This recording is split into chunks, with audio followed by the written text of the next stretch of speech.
Hi everyone, I'm Dr. Natalie Candela, and on my channel I talk about hypnosis, transformation, and spiritual awakening.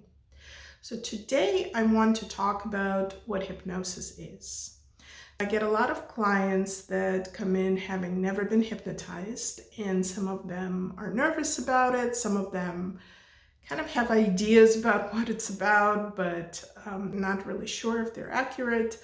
So I always discuss with them before I actually put them into a hypnotic state what hypnosis is and what it's not.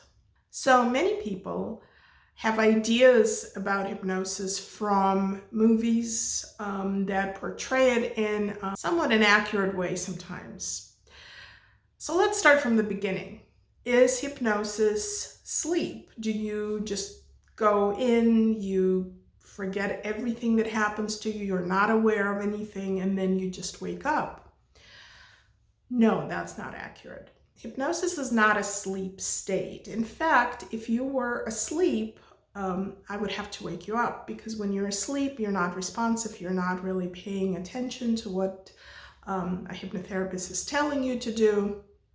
And so it may be going into your deep subconscious mind, the suggestions that are given to you, but often in a hypnotic state, a hypnotist is interacting with you, especially in things like regressions. You're actually asked questions and you're asked to respond to them.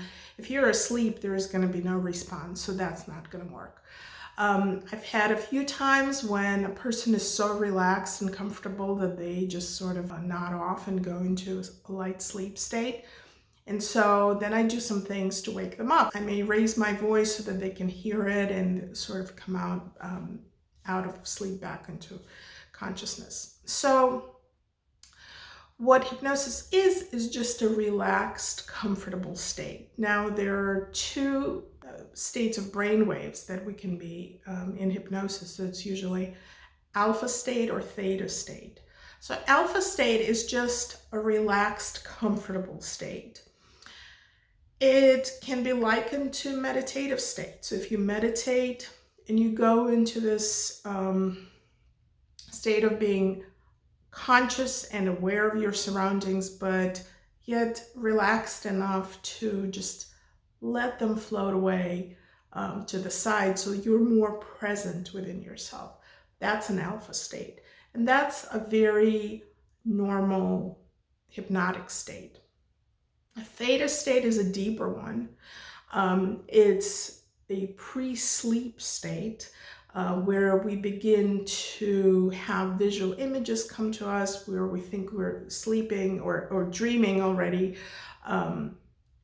And so some people are able to go into a theta state.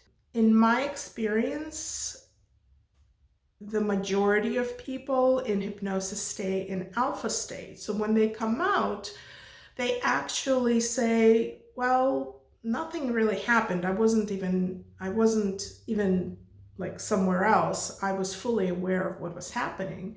And I tell them, yes, that's perfectly fine. I told you would be fully aware of everything that's happening, but yet when they come out, they're feeling relaxed and refreshed and joyful. And so that's kind of the outcome of the experience they had. So I know that they were in a hypnotic state. They were able to experience and visualize everything that I was suggesting to them, but yet they remained aware. So hypnosis or the hypnotic state is something that naturally occurs to all of us. Anytime you kind of blank out for a minute, let's say you're driving on a highway and you approach an exit and you think, oh, I'm already here. I didn't even notice how I passed, the past several exits. So this is a state where you were in a trance. You kind of zoned out the conscious awareness of the things that were happening. And your body was on autopilot, so you were not in any danger. You were sort of going and doing the things that you needed to do. And if something drew your attention, you would be right there. You'd pay attention to it. But for a moment, you kind of went into a deeper, more relaxed state of consciousness. Another example of a trance state is when you are really tired and you're about to go to sleep and you put your head on the pillow and you have this feeling of just beginning to drift off. Now, you're still aware that you're awake. You're still aware that you're lying in bed, that you're not asleep yet, but you have that sweet sensation of just letting go and drifting off. And that is hypnotic state as well. So we all go through it naturally. We can go through it multiple times a day. We go in and we come out because we change states from beta, which is our awake and alert state, to alpha, where we're relaxed, sometimes to theta, even during the day if we're going into like a deep meditation, and then we come back out. So we go through these various states quite a lot during the day. And so going into it intentionally, when you go into hypnosis in a hypnosis session, is actually quite natural. It's just you may not have done it intentionally before, and now somebody's helping you, a hypnotherapist is helping you to go into that state intentionally. So one of the things that people are concerned about is not being in control. So that comes I think from the fact that in hypnosis, when people really accept the suggestions of a hypnotherapist, they may feel so relaxed that it's difficult for them to move. Now, a hypnotherapist may suggest that to help the person get rid of the sensations of the body, because when we are feeling the body, we're very conscious of it. And if you want to go beyond sort of the sensations of physical sensations, that allows you to go deeper into your subconscious mind.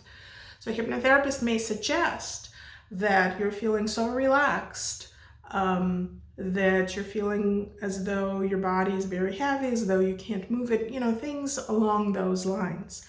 And a person that easily accepts those suggestions will feel as though they really can't move the body.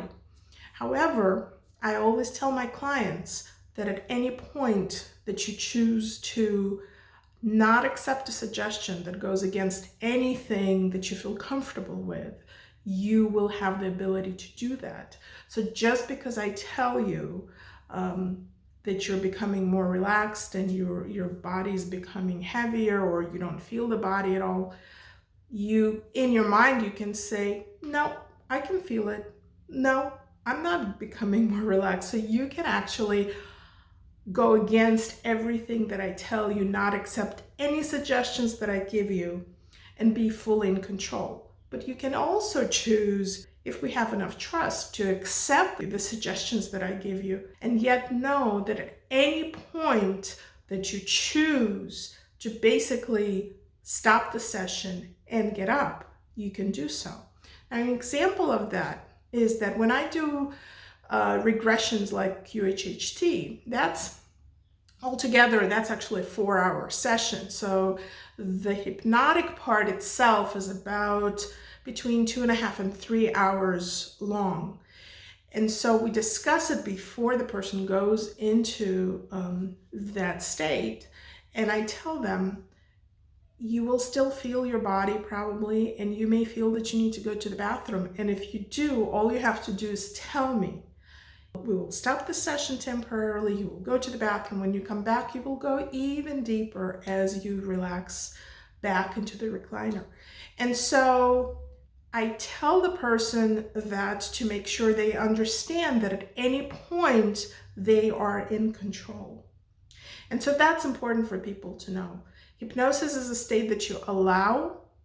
And if you allow yourself to relax, if you allow yourself to take the suggestions of the hypnotherapist, then you can have a wonderful, powerful, transforming experience. And if you choose not to allow that, that's okay. The hypnotherapist doesn't have any control over you. They are a guide that provides suggestions along the road, and it's up to you to accept them or not. You're always in control. So I hope you enjoyed this little presentation about hypnosis. If you have any questions, please post them below, and I will be happy to address them in future videos. On my YouTube channel, you can listen to samples of some of my regression sessions. I work with UFO experiencers and do past life regressions, and I also do research, and so some of my sessions are called hypnotic explorations, where I simply do the session for the sake of research. So if you'd like to check them out, please go and visit them. Don't forget to like and subscribe, and don't forget to click on the bell so you're informed when I post future videos. Thank you. Bye.